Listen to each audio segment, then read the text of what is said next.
सही में सटीक कवि है। कविता वही होती है जो मन से निकले और उसको हम पन्नों पर कलम से उकेर दें। सही सही जो अभिव्यक्ति निकले, जो बना के लिखे, उसे कविता लेके आते हैं।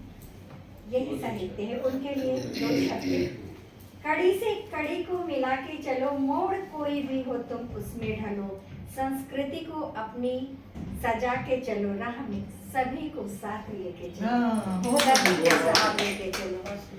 बहुत बहुत नमन करती हूँ। उनकी लेखनी बहुत ही समृद्ध और उत्कृष्ट है। कोई बनावटीपन नहीं आता है। मैंने क्या ही मैं समीक्षा करूँ। आदरणीय वर्मा के जी बैठे हैं, उनके आगे मैं क्या ही समीक्षा करूं, लेकिन एक छोटी सी कोशिश। साहित्य जगत में एक बहुत ही चिर परिचित नाम है श्री राहीराज जी का। संघर्ष के प्रतिमूर्ति हैं वो।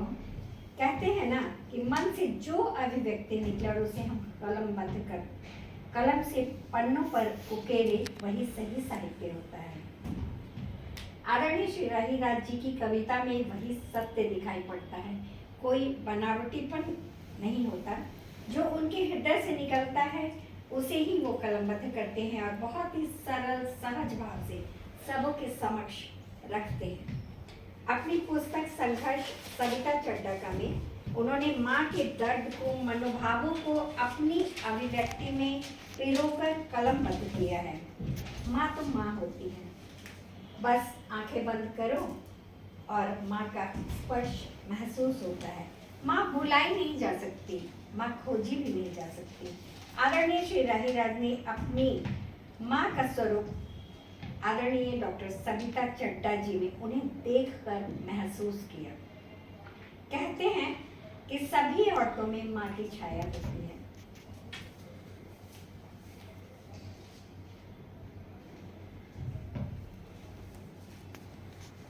उन्होंने अपनी कविता में, अपनी इस किताब में माँ के व्यक्तित्व को हर रूपों में दर्शाया है। माँ का डांटना, माँ का समझाना, माँ का आंखों से इशारा करके सही रास्ता दिखाना। किताब पढ़कर ऐसा महसूस होता है कि आदरणीय सविता चड्ढा जी उनकी प्रेरणा स्वरूप माँ है। आदरणीय डॉक्टर सविता चड्ढा जी की लेखनी बहुत ही शुद्ध और प्रबुद्ध एवं सबों की मार्गदर्शिका, शब्दों की प्रेरणा शुद्ध, सकारात्मकता की सोच सबको उनकी ओर आकर्षित करता है। आदरणीय डॉक्टर सविता चड्ढा जी जितनी सौम्य और सरल है, उनकी लेखनी उतनी ही उत्कृष्ट और सकारात्मकता से भरी हुई होती है। संघर्षों से भरा उनका जीवन, उदासी में भी उत्सव का माहौल बनाने की क्षमता सहज ही लोगों को अपनी ओर खींचती है। आदरणीय राहीराज जी को सविता चड्ढा जी में माँ की ममता की झलक मिलती है। संघर्ष से जूझती हुई, खुशहाली का माहौल बनाती हुई, लोगों में उत्साह का वर्धन माँ ही कर सकती है।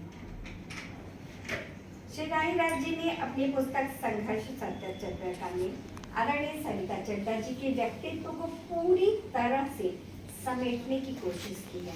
उनके संघर्ष की कहानी से लेकर माँ की खोज, उनके जीवन की उत्कृष्टता, उनका प्रतिबिंब, उनके आत्मविश्वास, स्वाभिमान, माँ से मिलने से लेकर उनकी यादों को समेटते हुए मुझे मेरी माँ मिल गई, खुशी का उद्घोष करते हुए, माँ का आनंद से लेकर असंभव से संभव की सीढ़ी को चढ़ते हुए माँ की खोज अब समाप्त हुई, मुझे मेरी माँ मिल गई को बहुत ही सरल और सहज तरीके से उकेरा है पन्नों पर। आदरणीय श्री राहीराज जी का बहुत ही सरल, राहीराज जी बहुत ही सरल